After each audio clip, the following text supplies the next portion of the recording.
ወራህመቱላሂ ወበረካቱ ውድና የተከበራችሁ ቤተሰቦች ዛሬ ለየት ባለ ቪዲዮ መጥቻለሁ። እንደ አንድ ሙስሊም ትልቁ ትኩረታችን አኻራችንና ነፍሳችን ቢሆንም ነገር ግን ውጫዊኛነታችንና ገጽታችንንም በፍጹም መዘንጋት አይኖርብንም። ስለሆነም በዛሬው ቪዲዮ እነዚህን 5 ያለ ጊዜው የሚያስረጁንና ውበታችንን የሚገፉ መጥፎ ልማዶችን እንመለከታለን ኢንሻአላህ። ሳይንስ እነዚህ 5 ልማዶች አንድን ሰው አስቀያሚ መልክ እንደሚያላብሱትና ያለ እድሜው እንደሚያስረጁት ያረጋገጠ ሲሆን ነገር ግን ቁርአን ከ1400 ዓመታት በፊት ከነዚህ ልማዶች እንድንርቅ አስጠንቅቆን ነበር። ሱብሃንአላህ። እና በዛሬው ቪዲዮአችን እነዚህን ቀስ በቀስ ውበትሽንና የፊትሽን ኑር የሚገፉ እንዲሁም ያለ እድሜሽ ያረጀሽ የሚያስመስሉሽን በሳይንስ የተረጋገጡና ቁርአንም ከነሱ ያስጠነቀቀን የሆኑ 5 መጥፎ ልማዶችን እንመለከታለን ኢንሻአላህ። በመሪያው መጥፎ ልማድ ለረጅም ጊዜ የሚቆይ ጭንቀት የሰዎችን ውስጣዊም ሆነ ውጫዊ አካል ላይ በጣም ተጽዕኖ የሚያሳድርና ጤናችንንም ሆነ ውበታችንን እጅግ የሚጎዳ ነገር ነው። ሳይንስ እንደሚለው የሰው ልጅ ጭንቀት ሲያበዛ በጣም ብዙ ኮርቲሶል የተባለ ንጥረ ነገር ሰውነት ውስጥ ይጠራቀማል። እናም ያ ኮርቲሶል ደግሞ በበዛ ቁጥር ቆዳችን ውስጥ በጣም በመከማቸት ቆዳን በእጅጉ እየጎዳው የቆዳን መሸብሸብ ያስከተለና ለፀጉር መርገፍ እየዳረገን ይመጣል። ይህም ያለ እድሜ ለሚመጣ እርጅናና ለውበት መደብዘዝ ያጋልጣል። ጭንቀትን የሚያበዛ ሰው ፊቱን በማየት ብቻ ራሱ መለየት እስኪቻል ድረስ ድብዝዝ ያለን መልክ ይላበሳል። አላሁ ሱብሃነሁ ወተዓላ በቁርአኑ አላ ቢዚክሪላሂ ተጥመኢኑል ቁሉብ አዋጅ አላህን በማውሳት ልቦች ይረጋጋሉ ይለናል። ነገር ግን ሰዎች በዚህ ምን አትጨነቁ ጭንቀት ይጎዳቻል ብትሏቸው ዝም በሉ እኔ ያለሁበትን ሁኔታ እኔ ነኝ የማውቀው ይላሉ። እህቴ በእርግጥ ያለሽበትን ሁኔታ አንቺ ነሽ የምታውቂው። ነገር ግን አትርሺ አላህም ሱብሃነሁ ወተዓላ ያለሽበትን ሁኔታ ያውቃል። ይህንንም ከማወቁ ጋር በቁርአኑ አላ ቢዚክሪላሂ ተጥመኢኑል ቁሉብ አዋጅ አላህን በማውሳት ልቦች ይረጋጋሉ ይልሻል። አዎ ወላህ አላህን በማውሳት ነው ልቦች የሚረጋጉት። ብዙ ሀብት፣ ብዙ ሰው ወይም ብዙ ዕውቀት ስላላቸው አይደለም።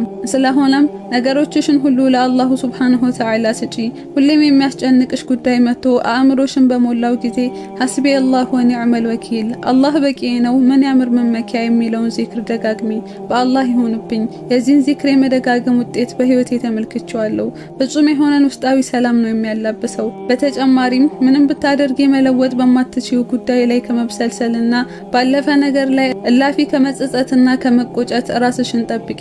ወደ አላህ መጠጋትና ጉዳይን ሁሉ ለእርሱ መስጠት ብቻ ነው መፍትሄው።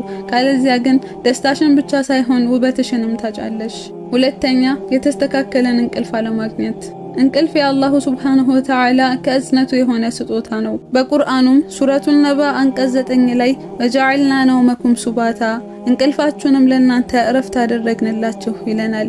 የተመጠነ እንቅልፍ ስንፍና አይደለም፣ ይልቅስ ተፈጥሯዊ ሚዛንን መጠበቂያ መንገድ ነው። አእምሮአችን ለሊት ላይ የተለያዩ መርዛማ ንጥረ ነገሮችን ያጸዳል፣ ቆዳችንም ራሱን ያድሳል፣ በሽታ የመከላከል አቅማችንም ራሱን ያጠነክራል። ጥናቶች እንደሚያሳዩት በቂ እንቅልፍ የማያገኙ ሰዎች ደብዘዝ ያለ መልክ እንደሚኖራቸውና የደከመ ቆዳም እንደሚላበሱ ያሳያሉ። ነገር ግን እነዚህ ጥናቶች ከመደረጋቸው ከ1400 ዓመታት በፊትም አላሁ ሱብሃነሁ ወተዓላ እንቅልፍን ሱባታ በማለት ገልጾታል። ይህ አረብኛ ቃል ሲተረጎም ሙሉ የሆነ ረፍት የሚልን መልእክት ይሰጣል።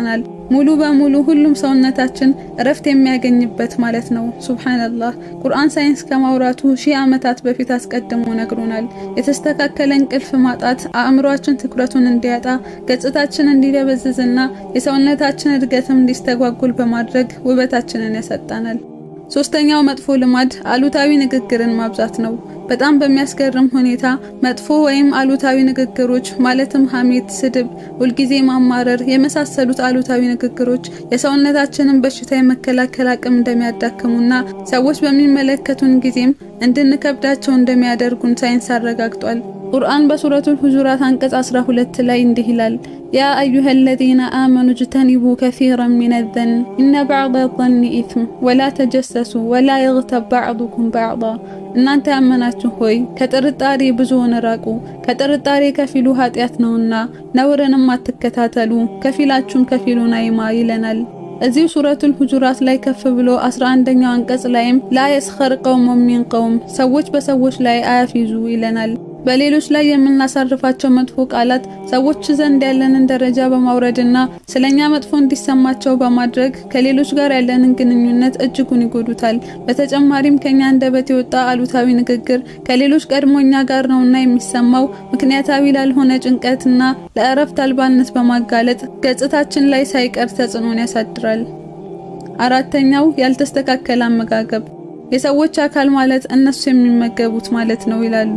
እያንዳንዱ የቆዳችን፣ የፀጉራችን እንዲሁም የአጠቃላይ አካላችን ሴሎች የሚገነቡት እኛ በምንመገባቸው ምግቦች ነው። ስኳር የበዛባቸው በኬሚካል የታሸጉ እንዲሁም ከባድ ምግቦች ሰውነትን ውጥረት ውስጥ የሚጨምሩና እርጅና የሚያፋጥኑ ናቸው። በሌላ በኩል ደግሞ አንቲኦክሲደንት የሆኑ ተፈጥሯዊ ይዘታቸውን ያለቀቁ ምግቦች የሴሎቻችንን ጉዳት በመቀነስ ጤናማና ጠንካራ እንዲሁም መልካም እንድንሆን ያደርጉናል።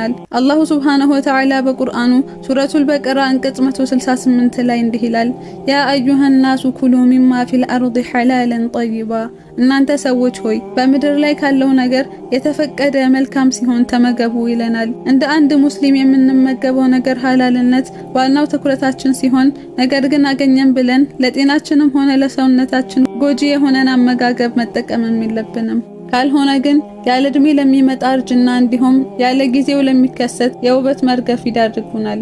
አምስተኛና የመጨረሻው መጥፎ ልማድ ትዕቢት ነው።